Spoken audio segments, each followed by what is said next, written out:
My sister stole my husband while I was pregnant. She didn't know I controlled their only income.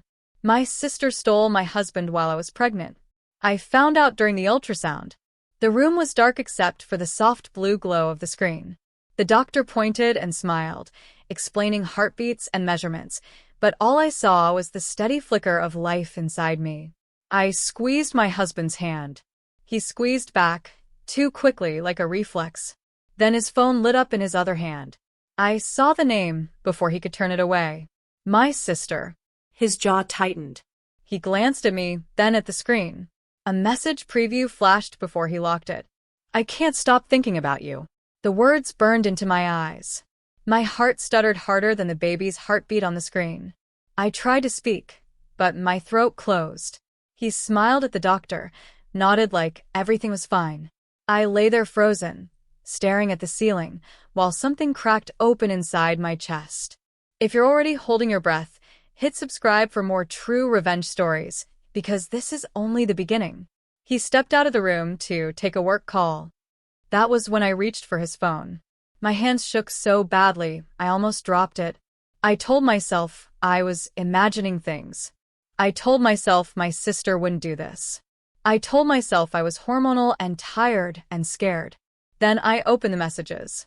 Months of lies stared back at me. Late-night texts. Hotel emojis. Jokes about sneaking around.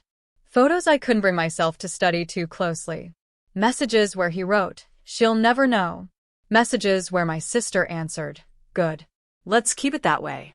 I felt like the air had been sucked out of the room. My ears rang. My vision narrowed. I pressed one hand to my stomach, breathing slowly, afraid stress alone might hurt the baby. This wasn't one mistake. This wasn't confusion. This was planning. This was comfort. This was betrayal practiced until it felt normal to them. When he came back smiling, I locked the phone and handed it to him without a word. The family dinner happened 3 days later. They sat across from me at the table like nothing had changed. My husband laughed too loudly. My sister touched his arm when she spoke. And on her wrist, clear as day, was the bracelet he'd given me last year for our anniversary. I noticed everything. The way they avoided eye contact with each other. The way they finished each other's sentences without realizing it. The way my sister tilted her head when she laughed. The same way she always had when she wanted attention. I cut my steak carefully, chewing through a sharp, metallic taste that wasn't food. My mother talked about neighbors. My father asked about work. I smiled when expected. I nodded in the right places. Inside, something ancient and furious woke up. I watched my sister wear my life like a costume and realized they thought I was weak. Pregnant. Older. Easy to fool. They had no idea I was already counting. That night, I asked him directly, "Why does she call you baby?" He froze. Just for a second. Long enough for the truth to flicker across his face before he covered it with anger. He told me I was imagining things. He said they were just close.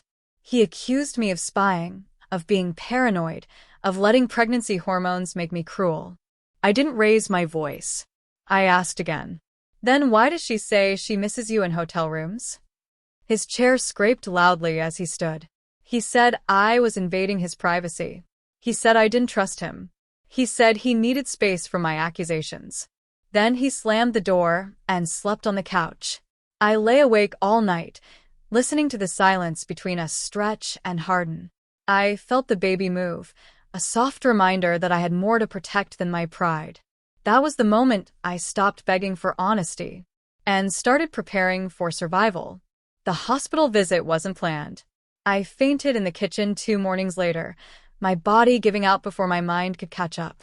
When I woke, the lights were too bright and my head throbbed. A nurse asked about stress. I didn't answer. My sister arrived before my husband. She brought flowers and a careful smile. She held my hand like a savior and whispered, "He told me you two were separating. I just wanted to support you." The lie slid out smoothly, like she'd practiced it. I stared at her face and saw a stranger wearing my sister's skin.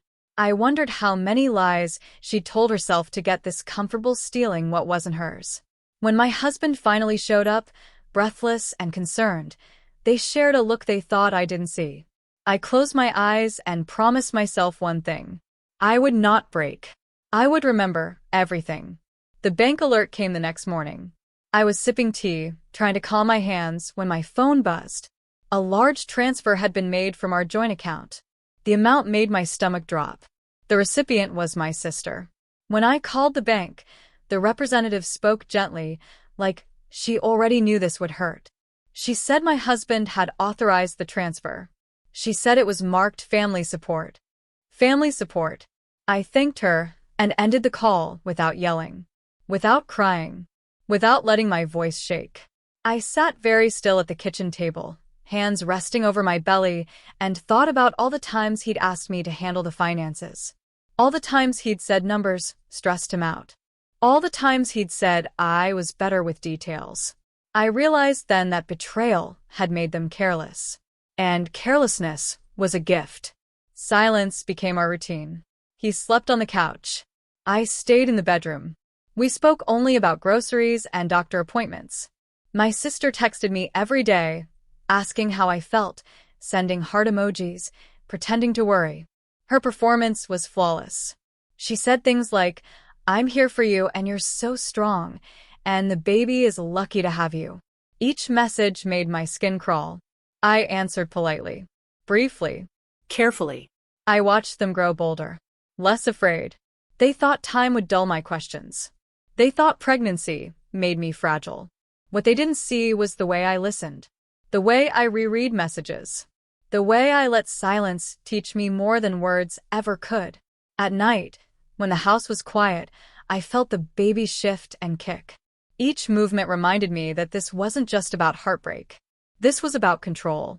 And I was done pretending I didn't have it. The realization came in the middle of the night. I couldn't sleep. My mind kept replaying numbers, dates, conversations. Then it hit me so hard I sat straight up in bed. Everything was in my name. The accounts, the company, the savings, even the mortgage. He had begged me years ago to handle it all for tax reasons. Said I was smarter, more careful, better with long-term planning. I'd believed him. I'd trusted him. Now I understood the truth. He'd given me the keys without realizing what that meant. He thought love made me blind. He thought pregnancy made me weak. I pressed my hand to my stomach and laughed quietly into the dark. Not because it was funny, but because it was clear. They thought they were stealing from me. They didn't know I owned everything. I opened the safe the next morning. Inside were documents I hadn't looked at in years. Business registrations, ownership papers, bank authorizations. Everything neat, signed, and legal. My name. Only my name. I sat on the floor, reading each page slowly, letting the truth settle into my bones. This wasn't revenge yet. This was confirmation. They had no idea how exposed they were. I thought about my sister's easy smile, my husband's angry silence, the way they'd already spent money that wasn't theirs, the way they assumed I would crumble. I closed the safe and locked it. For the first time since the ultrasound room, my hands stopped shaking. I wasn't going to confront them. Not yet. I wasn't going to beg or scream or explain. I was going to let them walk deeper into their mistake. And then I would close the door behind them. I suggested we take space that evening. He looked relieved. Too relieved. I told him it might be good for us to breathe, to think, to calm things down before the baby came. He agreed quickly, already packing in his mind. I found him a rental. I told him it was easier that way. Less stress. He thanked me like I was doing him a favor. I signed the lease under my company's name. He didn't notice. My sister helped him move small things, laughing softly while I handed over boxes myself. She wore my old scarf, the one I thought I'd lost years ago. I smiled. They thought this was freedom. They thought the hard part was over. As the door closed behind him, I rested my hand on my belly and whispered a promise to my child. This story wasn't ending here. It was just getting organized. Before he left for good, I slipped a small camera into the lining of his suitcase. It wasn't dramatic. It didn't feel sneaky. It felt necessary. I told myself I deserved the truth, even if it hurt. I set it carefully, tested the angle, and zipped the bag closed with steady hands. 2 days later, I watched the footage. The door of the rental opened. My sister walked in like she belonged there. No hesitation. No guilt. She kicked off her shoes, laughed, and wrapped her arms around him. They kissed like people who had been waiting a long time. They poured champagne. They sat close. They talked about finally being free. And there, reflected in the dark TV screen behind them, was my pregnant body from a photo frame he'd taken with him. My belly round. My smile frozen in time. I paused the video and breathed slowly. Please subscribe for more true revenge stories. I didn't cry after watching the footage. I took notes. Dates. Words. Gestures. The way they spoke about me like I was already gone. The way they laughed when they thought no one could hear them. They toasted to new beginnings, while my child kicked inside me. I realized something important then. They weren't careful anymore. They felt safe. Safety makes people sloppy. They talked about money like it was already theirs. About trips they wanted to take. About how hard it had been pretending. My sister said she felt reborn. My husband said he deserved happiness. Neither mentioned the baby. I closed the laptop and sat quietly, letting the anger settle into something colder. Something sharper. They thought freedom meant leaving me behind. They didn't know freedom was something I controlled. When I told my mother, she sighed. She's just confused, she said. You know how emotional she gets. That hurt more than the affair. I sat at her kitchen table, hands folded, explaining carefully. I showed her messages. I showed her bank transfers. I didn't show her the video. I wasn't ready for that. My mother looked tired. She didn't want to choose. She didn't want to believe one daughter could hurt another so deeply. Maybe you misunderstood, she said softly. I stood up then. Slowly. Calmly. I didn't misunderstand anything, I said. But I understand you.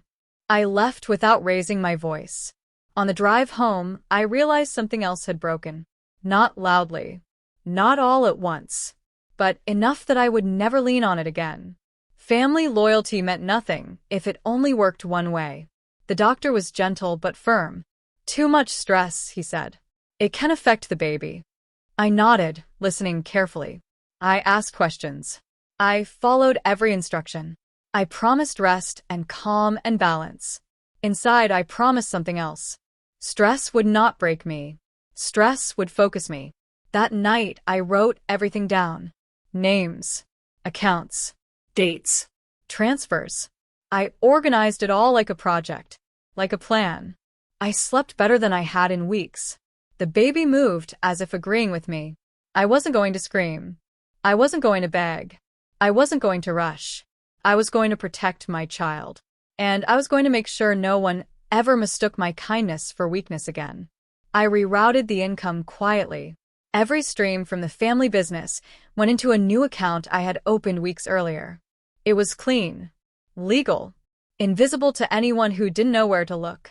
The old statements still arrived. They showed zeros. He never noticed. Money kept flowing. Just not to him.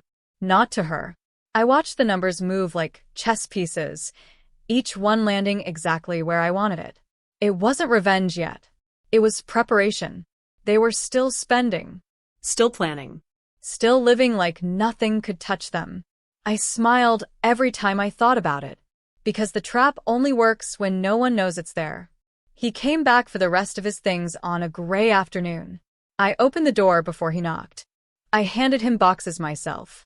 Clothes. Books. Old memories folded neatly into cardboard. My sister waited in the car. She wore my old scarf again. The one I'd loved. The one she'd always admired. I smiled at her through the window. She looked away. He didn't meet my eyes. He thanked me. He said we'd talk soon. He said he wanted to stay civil. I nodded. As they drove away, I closed the door and locked it. I rested my hand on my belly and stood very still. They thought they were taking pieces of my life with them. They didn't realize they'd already left empty-handed. They announced their relationship online a week later. Smiling photos. Careful captions. Words like unexpected and meant to be. Comments poured in. Some congratulated them. Some asked questions. Some stayed silent. I said nothing. Silence is heavy when you know the truth. I watched my sister reply to praise with hearts and thanks. I watched my husband act proud. I let them enjoy it, because public happiness is loud, and loud things fall harder. A month later, he called me in a panic. The landlord says rent hasn't been paid, he said. They're threatening eviction. I kept my voice calm. Steady.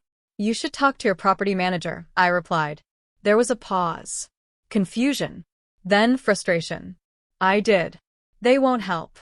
I'm sorry, I said softly. I hope it works out. I hung up and sat down slowly. He didn't know the property manager was me.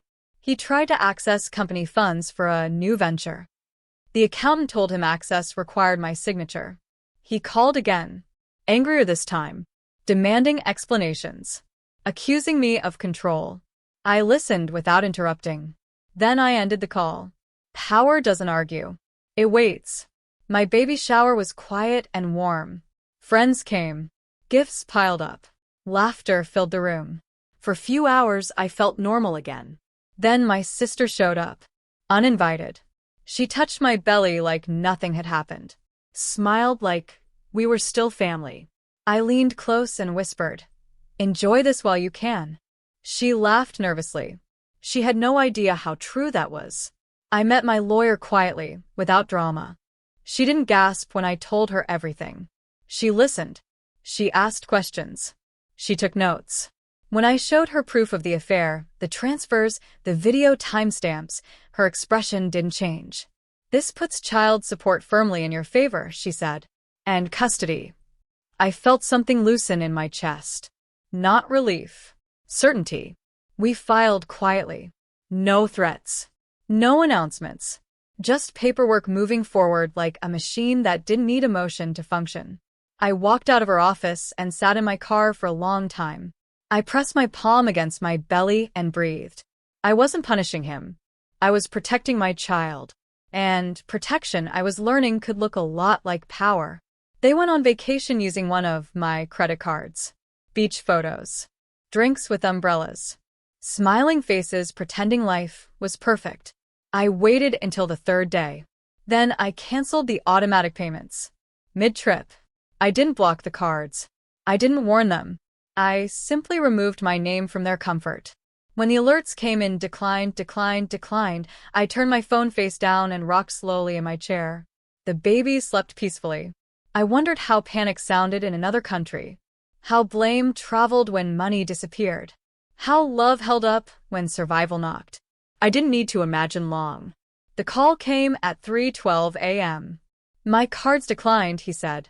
I'm at the hotel desk. I listened to the echo of voices behind him. My sister crying softly. Bags packed too early. Maybe your new partner can pay this time. I replied calmly. Silence. Then anger. Accusations. Threats. He demanded explanations. I ended the call. For the first time since the ultrasound room, I slept deeply. If this moment feels like justice starting to stir, hit subscribe for more true revenge stories, because the reckoning is almost here. They came back broke. Not dramatic broke. Quiet broke. The kind where eyes avoid mirrors and blame leaks into every sentence. They blamed each other. I didn't interfere. I rocked my newborn gently and waited. His tiny fingers curled around mine. His breath was soft and steady. The calm before revenge isn't empty. It's full of planning. I called the board meeting myself. Every member attended. I showed them everything. The unauthorized transfers. The personal payments. The dates that matched his affair. No shouting. No arguing. By the end of the hour, his employment was terminated. Effective immediately. I signed the paperwork with steady hands. He called me nonstop that afternoon. I didn't answer. The court order came through before noon. I sat at my kitchen table, my newborn sleeping against my chest, while my lawyer explained what it meant. His shares were frozen. His access to company money was gone. He could not sell, transfer, or touch anything without court approval. By the time I hung up, My phone was already lighting up. He called once, then again, then again. By sunset, he had called 27 times. The messages changed tone as the day went on. First confusion, then anger, then panic. By the end, his voice shook. He said I was destroying him. He said I was heartless. He said we could fix this if I'd just talk to him. I didn't respond. Power doesn't explain itself. I fed my baby, rocked him slowly, and watched the sun disappear outside the window. Somewhere else, the man who thought he owned my life was learning what it felt like to be locked out of it. The eviction notice arrived 3 days later. I didn't send it myself. I didn't need to. Systems work when you set them up properly. Missed payments trigger steps. Steps become consequences. My sister called me that night, her voice cracked and raw. "We have nowhere to go," she said. "He said you'd fix this. Please, Felicia." I pictured her standing in rooms she thought were hers. Furniture she didn't own. A life built on my name. "You should have thought about that before stealing mine," I said quietly. She cried harder then. She said she was scared. She said she didn't know it would end like this. I listened until her words ran out. Then I ended the call. That night, I slept with my baby beside me, breathing in the soft smell of his skin. The house was peaceful. No lies. No raised voices. Just truth settling where betrayal once lived. The story spread faster than I expected. Local gossip pages picked it up first. Then friends of friends.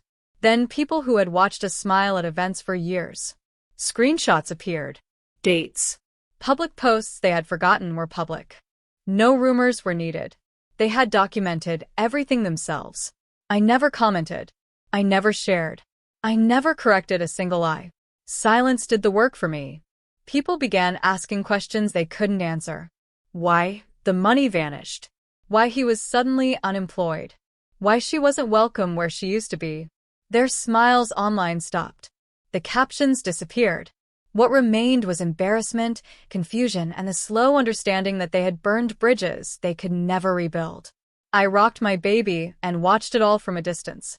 Revenge didn't feel loud. It felt orderly. My mother came to my door on a Sunday afternoon. Her eyes were swollen. Her voice trembled when she spoke my name. She said she was sorry for not believing me. She said she wanted to fix things. I let her in. She saw the baby. She cried harder then. She said she should have protected me. She said she didn't want to choose sides. "I didn't ask you to," I said gently. "I asked you to see the truth." She nodded. She held my hands like I was a child again. Some damage doesn't disappear, but acknowledgement matters. When she left, I felt lighter. Not healed, but steadier. The world was correcting itself. Slowly. Properly. He filed for shared custody. It was his last move. My lawyer met him in court with screenshots, bank records, transfer logs, and video timestamps. Every lie unraveled under neutral light. The judge didn't interrupt much. She didn't need to. When the ruling came, it was swift. Primary custody to me. Supervised visitation only. He stared at the floor. He didn't look at me. As we left the courtroom, he whispered, "Please." I looked at my baby in my arms. Then back at him. "No," I said. Not angry. Not loud. Just final. He mouthed the word please as the courtroom emptied. It wasn't dramatic. No tears. No raised voice. Just a man who had finally reached the end of his leverage. I stood there holding my baby, feeling his warmth against my chest, and realized how small my husband looked without money or confidence to prop him up. I didn't answer right away. I looked down at my son. His eyes were half open, unfocused, peaceful. He had no idea how close his life had come to being shaped by lies and selfish choices. Then I looked back at the man who helped create him and said one word. No. It wasn't revenge. It wasn't cruelty. It was truth. I turned and walked away without another glance. My steps felt steady. Certain. Final. For the first time since the ultrasound room, I knew there was nothing left to explain. Nothing left to fix. Only a future I controlled. The financial collapse came quietly. Credit cards stopped working. Accounts overdrew. Calls from banks went unanswered. Late notices piled up faster than excuses could cover them. My sister realized too late that the life she stole had never been his to give. She sent messages I didn't answer. Long ones. Short ones. Angry ones. Apologetic ones. She said she felt tricked. She said she didn't know I controlled everything. She said she never meant to hurt me. I believed none of it. People don't trip and fall into betrayal. They walk there on purpose. The last message she sent said, "He ruined everything." I stared at the screen and almost laughed. No. He revealed everything. There's a difference. I blocked her number and put my phone down. Some endings don't need responses. They just need distance. They broke up after the car was repossessed. It happened in a grocery store parking lot, according to a mutual friend. Loud. Public. Ugly. Words spilled out that couldn't be taken back. My sister packed her things that night. Her final message to me came hours later. He was never worth it. I read it once, then deleted it. Worth had nothing to do with it. Choice did. I rocked my baby in the quiet of my living room, listening to his breathing settle into sleep. The world outside felt calmer, like a storm had finally passed. I wasn't happy they were hurting. I was relieved they were gone. My parents rewrote their will that month. They didn't tell me at first. My mother cried when she finally did. She said she wanted to make things right. She said she had been blind. Everything was left to my child, nothing to my sister. She called it unfair. I called it balance. I didn't celebrate. I didn't argue. I simply accepted it as one more correction in a long list of wrongs finally being addressed. Justice doesn't always feel good. Sometimes it just feels quiet. I sold the old house at the start of spring. It had been quiet for months, filled with echoes instead of voices. Every room carried a memory that no longer belonged to me. I walked through it one last time before the listing went live, touching the door frames, the windows, the walls I once believed held a future. Strangers toured it quickly. They saw space and light. They didn't feel the lies that had lived there. That made it easier. When the sale closed, I didn't feel sad. I felt finished. I used part of the money to buy a new place by the ocean. It wasn't grand, but it was honest. Mornings came with sunlight and the sound of waves. Nights felt calm instead of heavy. I held my son on the balcony and watched the water move without effort. Peace, I learned, doesn't shout.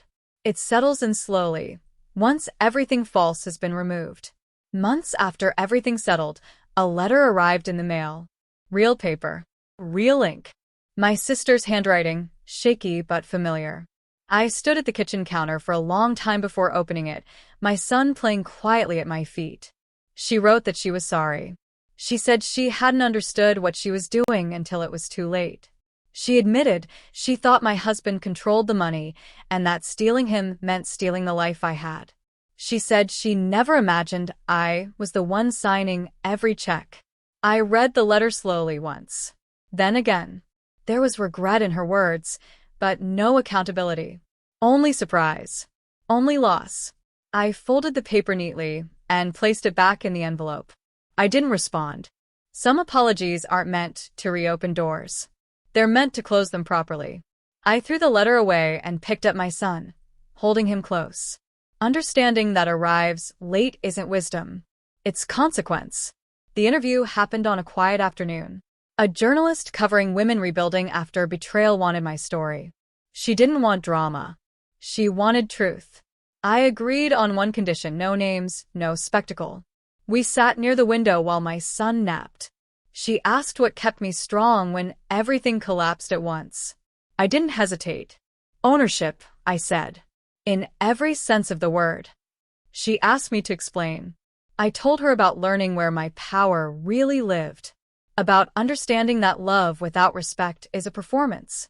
About knowing the difference between being kind and being controlled. She nodded, writing quickly. When the article was published, people recognized parts of themselves in my words. Messages came in from women who had felt invisible in their own lives. I answered a few. I ignored the rest. Healing doesn't require applause. It requires clarity. And I had never been clearer about who I was. My son turned one on a bright morning filled with laughter. Family gathered around the table. Balloons bobbed gently. Cake smeared across tiny fingers. There were no empty chairs.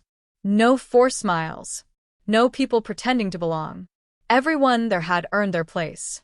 I watched my parents play with him, saw the way their faces softened, and felt something finally settle inside me. This was what safe felt like. This was what honest looked like. When we sang, my son clapped without rhythm, laughing at the sound of his own joy. I held him close and made a quiet promise to always choose truth, even when it was hard, especially then. The past no longer hovered in the room. It had no power here. Only the future mattered. And it was ours. I saw my sister months later in a grocery store.